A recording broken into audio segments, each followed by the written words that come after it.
नमस्कार, स्वागत है आपका हमारे चैनल में। हम मौजूद हैं रीवा के संजय गांधी अस्पताल। रीवा वही क्षेत्र है जिसे सफ़ेद शेर के नाम से जाना जाता है, विश्व प्रसिद्ध सुपारी के खिलौनों के लिए जाना जाता है। लेकिन अब रीवा की एक और नई पहचान बन चुकी है, वह है रीवा में बढ़ता हुआ नशा।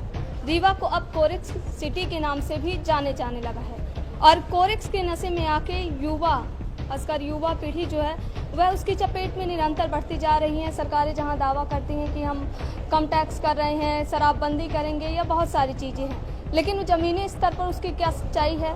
आप ये जो मेरे पीछे मौजूद लोग देख रहे हैं, इनके परिवार की एक सदस्य जिसको नशे में धुत एक व्यक्ति ने ठोकर मार दी और आज हालत यह हो गए हैं कि उसके जीवन पर बनाई है। तो हम इन्हीं से डायरेक्ट बात कर लेते हैं, क्या है पूरा मामला।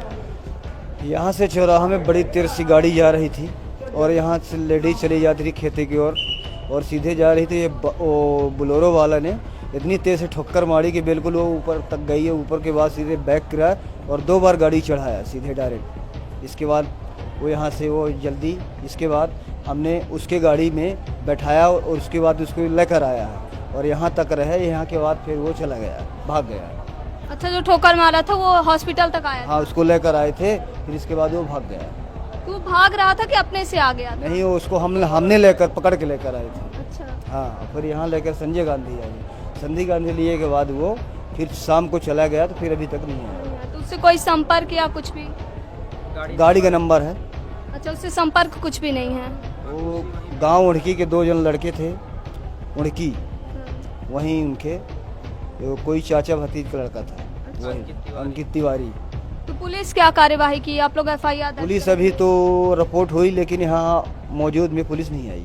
अच्छा, मतलब जो घायल हैं उनसे मिलने या फिर यहाँ कोई नहीं आया अभी। कोई भी संजय गांधी में कोई अधिकारी पुलिस नहीं आई यहाँ पर। अच्छा। गोविंदगढ़ में रिपोर्ट हो गई थी, लेकिन यहाँ कोई नहीं। आप घायल के क्या लगते हैं? मैं उनका हस्बैंड। नाम? राम विचार यादव।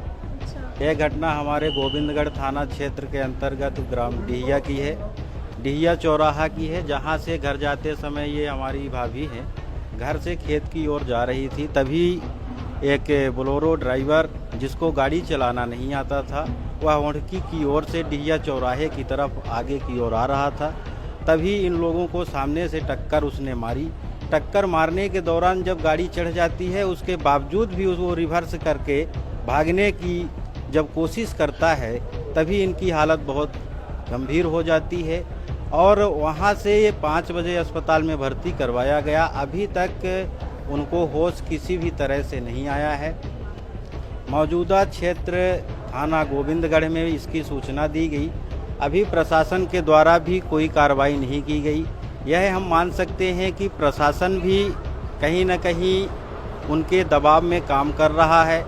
कल रविवार अवकाश होने के कारण पेशेंट को सही उपचार भी नहीं मिल पाया और अभी भी कई लोगों से संपर्क किया गया, लेकिन जो उचित इलाज उनको मिलना चाहिए ऐसी संभावना है कि नहीं मिल पा रहा है।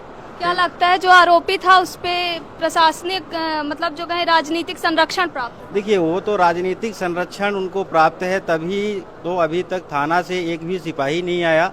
हम लोग एक समाज सेवी हैं, लगातार समाज की सेवा करते रहते हैं। ऐसी कोई घटना होती है तो थाना के जो भी बीट प्रभारी हैं उनके द्वारा संपर्क किया जाता है, घटना की जानकारी ली जाती है, अस्पताल परिसर में पहुंचकर मरीज की या तो जो भी फरियादी है उसकी स्थिति को जाना समझा जाता है।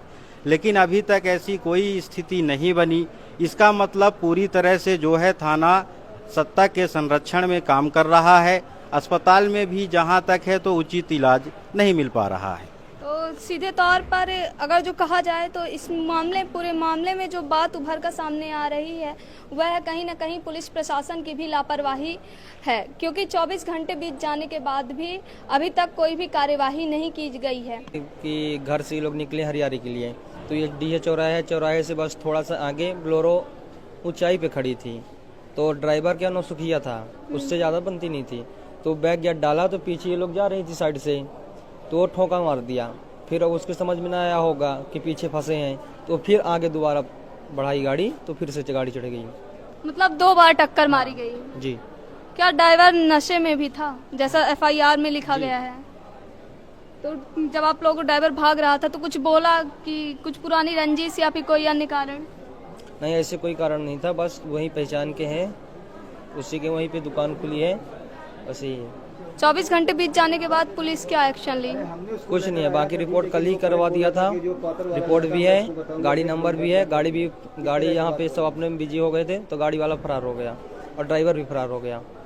तो यहाँ पे एक जो न्यू बात निकल कर आ रही है सामने की कोई धमकी दे रहा था, क्या धमकी दे रहा था? हाँ, वही ड्राइवर बोल रहा था मैं बताऊंगा उसको, देख लूंगा कौन लड़का है, मैं बताऊंगा उसको भी नहीं। वो बोल रहा किस लड़के को? कौन सा वो ड्राइवर? लड़का जो ड्राइवर गाड़ी में था, एक मेरे जो घर वाले के बोले थे, उसी ने वो कहीं से लंबा लंबा वाले को मैं इसको देखूंगा, इस तरह का बात कर रहा अच्छा, था। मतलब ड्राइवर जो था वो धमकी भी दे रहा धमकी भी दे रहा था, गर्रिश टाइप के बोल रहा था ज़्यादा। लेकिन हमने कहा कि मैं अपना पेशेंट लाया हूँ तो मेरी पेशेंट कम से कम तो हॉस्पिटल पहुँचाओ। बताइए, तो कानून का यहाँ पे कोई भी डर देखने को नहीं मिल रहा है। जहाँ 24 घंटे बीत गए हैं, घायल आईसीयू में है और जिंदगी और मौत की जंग लड़ रही है, लेकिन पुलिस की जो कार्यवाही है वह ठंड में पड़ी हुई है। जहाँ परिजनों का आरोप है कि 24 घंटे बीत जाने के बाद भी पुलिस के कोई भी अधिकारी या फिर कोई अन्य लोग जांच तक के लिए नहीं आए। कैमरा पर्सन लवकुश के साथ मैं सोनाली, रीवा, मध्य प्रदेश।